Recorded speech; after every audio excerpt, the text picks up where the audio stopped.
bersama Pak Gendam.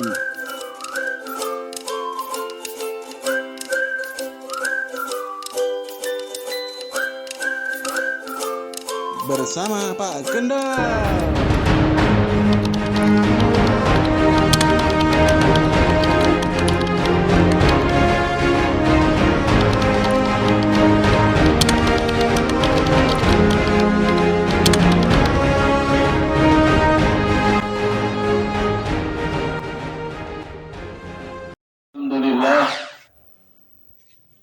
Alhamdulillahilladzi arsala rasulahu bil huda wa dinil haqq liyuzhirahu ala dini kullihi wa kafa billahi shahida walau karihal musyrikun. Asyhadu an la ilaha illallah wahdahu la syarika lah wa asyhadu anna Muhammadan abduhu wa rasuluhu la nabiyya ba'dah. Allahumma salli wa sallim ala hadzal nabiyil karim Sayyidina Muhammadin wa ala alihi wa ashabihi wa man tabi'ahum bi ihsanin ila yaumiddin. Yang pertama, apa yang diperintahkan oleh Rasulullah? Wa ma atakumur rasul, apa yang diperintahkan oleh Rasulullah, apa yang diberikan oleh Rasulullah kepada kita, laksanakan. Dan apa yang dilarangnya, wa ma nahakum anhu fantahu, jauhilah, tinggalkanlah. Jadi cukup sederhana, jamaah rahimakumullah, enggak susah-susah banget. Kalau kita mau masuk surga bersama Rasulullah sallallahu alaihi wasallam, ittiba bir Rasul. Caranya seperti apa? Laksanakan apa yang diperintahkan oleh Rasulullah, tinggalkan, jauhkan apa yang dilarang oleh beliau. Siap? Siap? Siap? Mau tahu, Pak, apa yang diperintahkan oleh Rasulullah kepada kita? Mau tahu? Mau yang ringan-ringan aja, apa yang berat? Mau yang standar, apa yang berat? Hah? Kalau kita ini disuruh pilihan nih, dikasih pilihan kira-kira Pak, ada 2 pilihan nih. Ya, yang satu pilihannya ringan, ya, gampang, mudah. Yang satu susah banget. Kira-kira milih yang mana? Yang gampang, ya kan? Betul apa betul? Betul apa betul? Fitrah kan? Ya kan? Rasulullah juga begitu nyuruhnya. Kalau kamu dihadapkan kepada 2 pilihan yang sama-sama mubah, yang sama-sama halal, yang sama-sama baiknya, yang satu mudah, yang satu berat, pilih yang mudah. Nah, saya ingin memberikan 3 amal yang mudah saja, ya.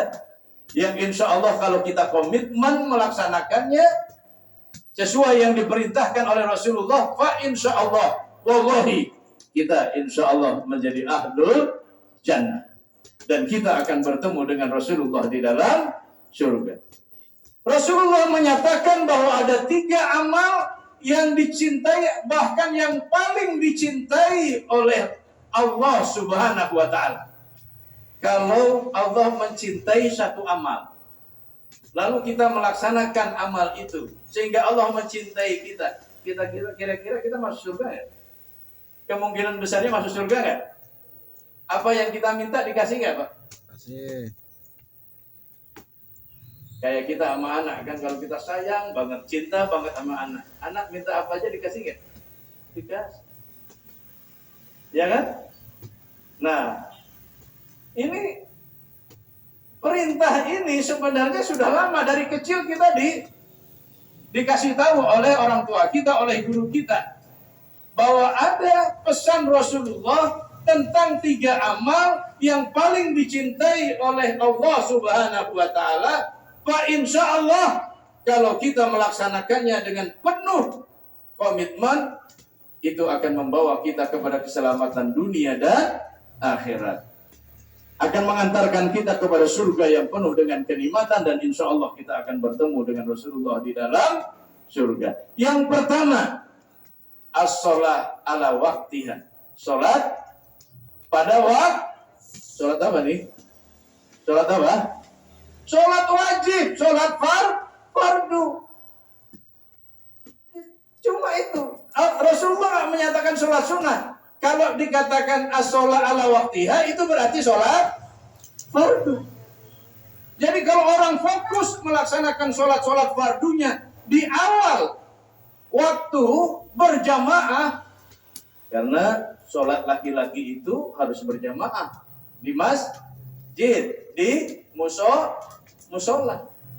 Rasulullah nggak pernah sholat fardunya dilakukan di rumah, Pak, nggak pernah. Kecuali waktu beliau sakit ketika akan wafat.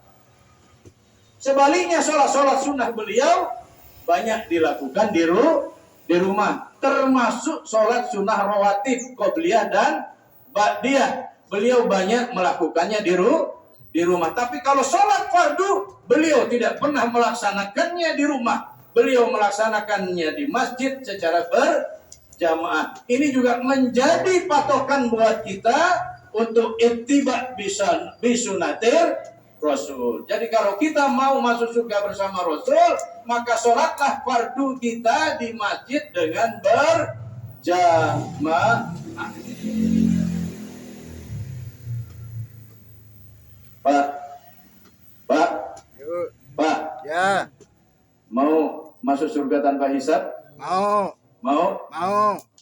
Dalam surah Al-Waqiah Allah menyatakan, wasabiquna sabiqun ulaikal muqarrabun fi jannatin na'im sulatum minal awalin wa qalilun minal akhirin. Nanti ada orang-orang yang beriman dimasukkan oleh Allah ke dalam kelompok sabiqun ulaikal muqarrabun. Ya. Karena amal dan ketaatannya yang sangat luar biasa.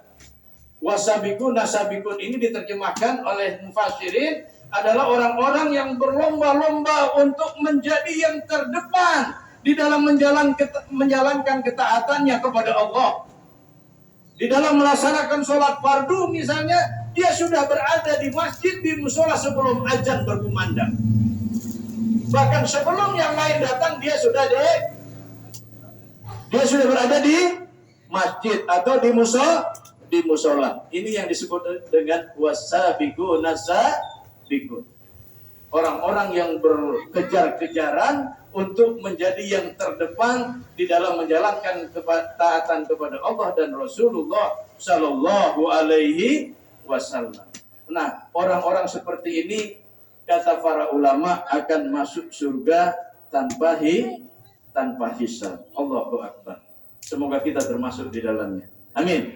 Ya Rabbal Alamin. Tapi memang dalam ayat berikutnya dikatakan sholatum minal awalin wa qalilum minal akhirin. Jatah yang masuk surga tanpa hisab ini sebagian besar kuotanya, tahu kuotanya? Kuotanya tahu? Jumlahnya udah diambil, ya. Sebagian besar jatahnya oleh orang-orang Islam di awal, di generasi awal para sahabat Nabi, ya, para tabi'in, karena mereka ketaatannya begitu luar biasa kepada Allah. Mereka berjuang bersama Rasulullah. Wa qalilum minal akhirin, dan sedikit dari kalangan kaum muslimin yang hidup di akhir zaman. Berarti kita masih mungkin nggak? Masih ada kemungkinan nggak masuk surga tanpa hisab? Masih ada kemungkinan nggak? Masih. Ya. Nah, selain tadi kita harus menjalankan sholat fardu kita dengan tertib di awal waktu berjamaah, maka berdoalah.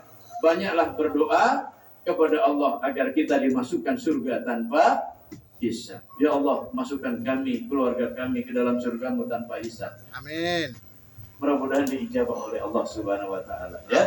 Jadi jangan lupa kalau doa tambah seperti itu. Kalau kemarin, ya Allah masukkan kami ke dalam surga. Nah, sekarang tambah. Ya Allah masukkan kami ke dalam surga tanpa hisab. Sekarang proses hisab itu Masya Allah luar biasa itu. Beratnya ya, panjangnya. Ya. Nah ini yang kita minta. Walaupun nanti kalau ditakdirkan kita tetap harus melalui proses hisab, yang penting kita masuk surga. Amin. Amin. Ya Rabbal Alamin. Jadi yang pertama apa? Sholat tepat waktu. Ya, di awal waktu dengan berjamaah. Ada seorang Arab kampung datang kepada Rasulullah. Rasulullah sedang di majelis nih. Mohon maaf kalau waktunya udah habis, tolong disampaikan ya, diingetin ya. Karena tadi saya diingetin jangan terlalu lama. Ini udah lama belum ya? Udah. Hah? Sama Mas Rio diingetin, Ustaz jangan lama-lama ya. Karena saya kalau ceramah suka lama katanya. Ya. Nah, jadi sampai mana itu tadi ya? Nah, jadi ada orang Arab Baduy, orang Arab kampung datang nih. Rasulullah sedang bersama para sahabatnya di masjid. Dia datang. Ya, ingin bertemu dengan Rasulullah. Lalu menghadap Rasulullah, lalu dia bertanya kepada Rasulullah, "Ya Rasulullah, saya ingin masuk surga. Perbuatan apa yang harus saya lakukan? Kewajiban apa yang harus saya laksanakan?" Kemudian Rasulullah menyatakan, yang pertama, kamu beriman kepada Allah dan jangan berbuat syirik kepadanya. Yang kedua, kamu tegakkan sholat dengan benar. Yang ketiga, kamu membayar zakat dengan konsekuen. Yang keempat, kamu melaksanakan puasa di bulan Ramadan. Dalam hadis riwayat yang lain ditambah satu. Ya, kamu pergi haji kalau mampu. Lalu orang ini bertanya lagi kepada Rasulullah, "Ya Rasulullah, adakah kewajiban lainnya yang harus saya laksanakan selain hal yang tadi?" Kata Rasulullah, tidak ada. Kecuali tatawuan, kecuali ibadah sunnah. Kalau kamu mau melakukannya silakan, kalau enggak apa-apa. Akhirnya orang ini berkata, "Ya Rasulullah, saya akan melaksanakan apa yang kau sampaikan tadi dengan penuh tanggung jawab, dengan sungguh-sungguh, dengan komitmen yang penuh, tanpa saya kurangi dan tanpa saya tambah." Artinya apa? Artinya apa? Dia cuma melaksanakan 4 hal tadi. Ya, sholat di awal waktu, berjamaah, ya, makna mendirikan atau menegakkan itu maksudnya itu. Jadi sholatnya di awal waktu dengan berjamaah. Dia laksanakan puasa di bulan Ramadan, kemudian konsekuen dalam membayar zakat.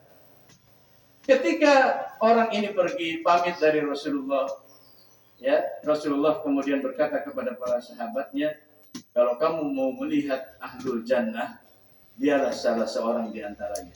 Allahu Akbar. Gampang apa susah, Pak? Gampang apa susah? Mau masuk surga bertemu dengan Rasulullah gampang atau susah? Asal komitmen. Siapa yang sholat fardunya setiap hari di masjid berjamaah? Halo? Halo? Halo?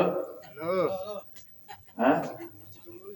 Kita ini kan hidup nunggu mati, betul? Betul. Betul? Betul. Terus kita kerja setiap harinya, ya, itu nunggu waktu sholat sebenarnya, Pak. Ya, jadi kita kerja dari pagi, itu sebenarnya kita nunggu waktu sholat. Ketika zuhur azan berkumandang, kita sholat. Nanti kerja lagi, azan lagi kita sholat. Kita aktivitas lagi, azan lagi, maghrib kita sholat. Harusnya kita pola hidup kita seperti itu. Jadi ketika azan berkumandang, maka yakinilah bahwa amal yang paling utama saat itu adalah sholat berjamaah. Tidak ada yang lain. Maka para ulama menyatakan, kalau ada orang yang tidak memiliki kesusahan pada saat azan berkumandang, tidak ada keadaan darurat, tidak ada rusuh lainnya, dia tidak datang sholat berjamaah di masjid, makruh sholatnya. Bahkan dalam hadis dikatakan, ya, bahwa tidak ada sholat bagi tetangga masjid kecuali di masjid. La sholati li jaril masjid illa fil masjid. Tidak ada sholat bagi tetangga masjid kecuali di masjid. Artinya apa? Artinya apa? Enggak sah sholatnya di rumah. Kecuali kalau sakit. Kalau ada kendaraan darurat. Jadi sholatnya tidak dianggap, Pak. Apalagi di masjid cuma 2 langkah, 3 langkah, 5 langkah, 10 langkah rumah kita dari masjid, dari musola. Nah, jadi kalau kita mau masuk surga dan bersama dengan Rasulullah di surga, kita harus benar-benar komitmen untuk menegakkan sholat di awal waktu dengan berjamaah. Kemudian yang kedua, saya persingkat. Apa amal kedua yang paling dicintai oleh Allah yang akan bisa memasukkan kita ke dalam surga? Yang kedua adalah birrul walidain. Berbakti kepada orang tua. Ada yang masih punya orang tua?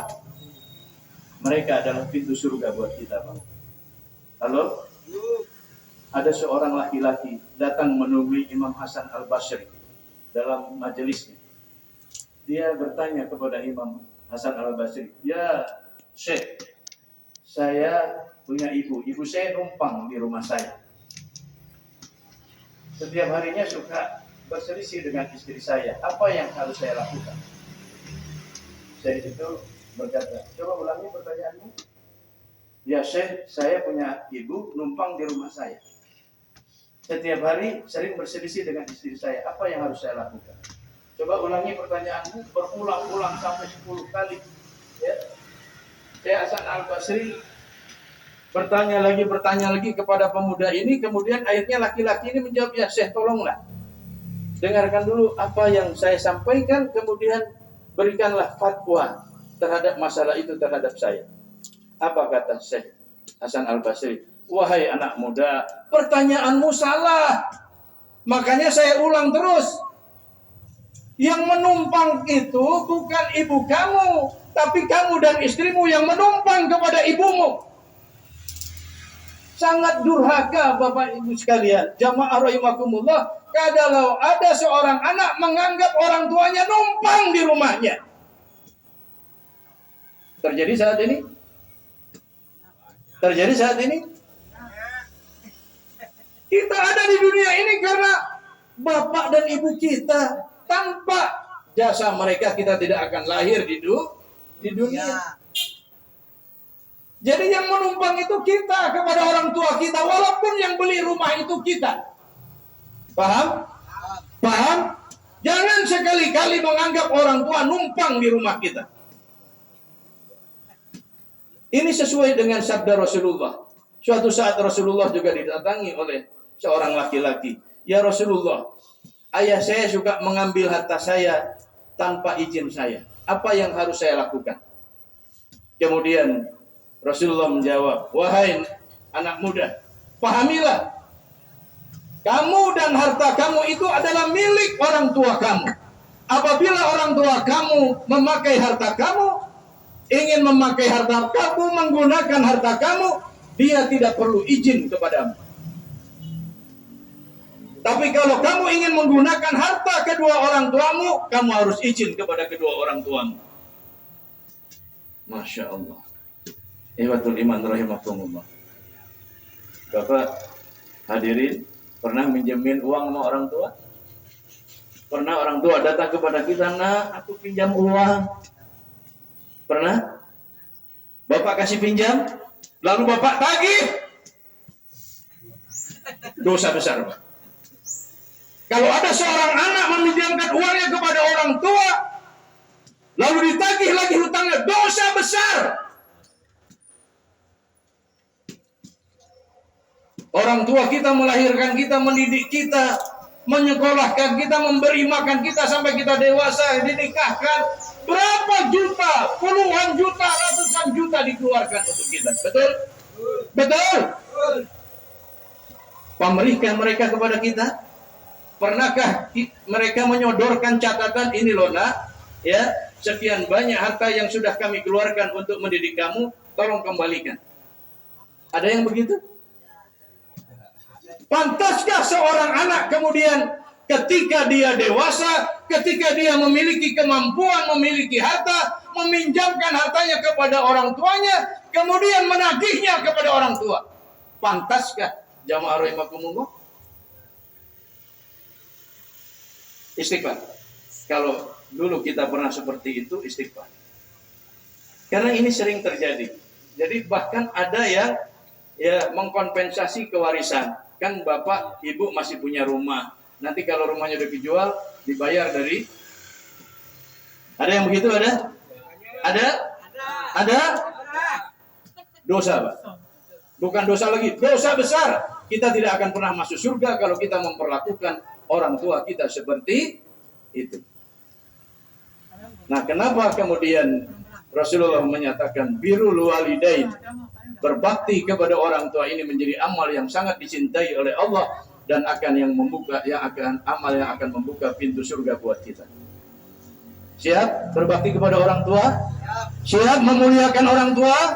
Siap berbuat baik kepada orang tua? Ayo, ya, kita mulai saat ini perbaiki hubungan kita dengan orang tua. Muliakan mereka, cintai mereka, sayangi mereka, junjung mereka seperti raja. Dan yang ketiga, amal yang paling dicintai oleh Allah adalah al-jihad fi sabilillah. Berjuang di jalan Allah. Ini ya, kita sedang berjuang di jalan Allah, menegakkan agama Allah, mempertahankan majelis subuh ini tidak mudah, betul? Tadi katanya ketika ada yang gugur sulit untuk kalau daun gugur ya sebentar kemudian ada. Nah, ini tantangan kita. Apakah kita rela suatu saat subuh kita ini sepi, majelis subuh kita sudah tidak lagi ada yang hadir karena semuanya sudah berguguran satu persatu? Kalau kita tidak tega, kita tidak rela, maka mulai saat ini jadikan tekad jihad fisabilillah untuk merekrut ya anak-anak muda agar ikut bersama dengan majelis kita. Siap? Siap? Inilah jihad kita yang terbesar. Kalau dulu jihad Rasulullah berperang di jalan Allah bersama para sahabatnya, maka jihad kita sekarang saat ini adalah membela agama kita. Siapa lagi kalau bukan anak cucu kita yang akan meneruskan Islam di kampung kita, di negeri kita? Kalau mereka kita biarkan sekarang ini tanpa arah, tanpa bimbingan agama, saya khawatir Islam tinggal nama di kampung Sukatani ini. Islam tinggal nama di negeri Indonesia ini. Supaya itu tidak terjadi, mari kita tekadkan untuk berjihad di jalan Allah. Sama-sama kita kompak bersatu untuk terus menggalang dakwah fisabilillah dengan majelis subuh, dengan majelis-majelis lainnya. Ya, kita rekrut anak-anak muda agar mereka mau bersama-sama kita meramaikan masjid, meramaikan musola. Fa insyaallah dengan ikhtiar dan amal tersebut Allah akan mencintai kita semua. Dan kalau kita komitmen 3 ini kita lakukan, itu sudah menjadi modal untuk kita bisa masuk ke dalam surga dan bertemu dengan Rasulullah di dalam surga. Amin ya rabbal alamin. Semoga Allah Subhanahu wa taala memudahkan kita untuk melaksanakan 3 amal yang dicintai oleh Allah ini. Yang pertama, sholat di awal waktu dengan berjamaah. Yang kedua, berbakti kepada orang tua. Yang ketiga, berjihad di jalan Allah. Aku qouli hadza wastaghfiruhu innahu huwal ghafurur rahim. Kurang lebihnya mohon maaf. Billahi taufiq wal hidayah. Wassalamualaikum warahmatullahi wabarakatuh. Waalaikumsalam warahmatullahi wabarakatuh.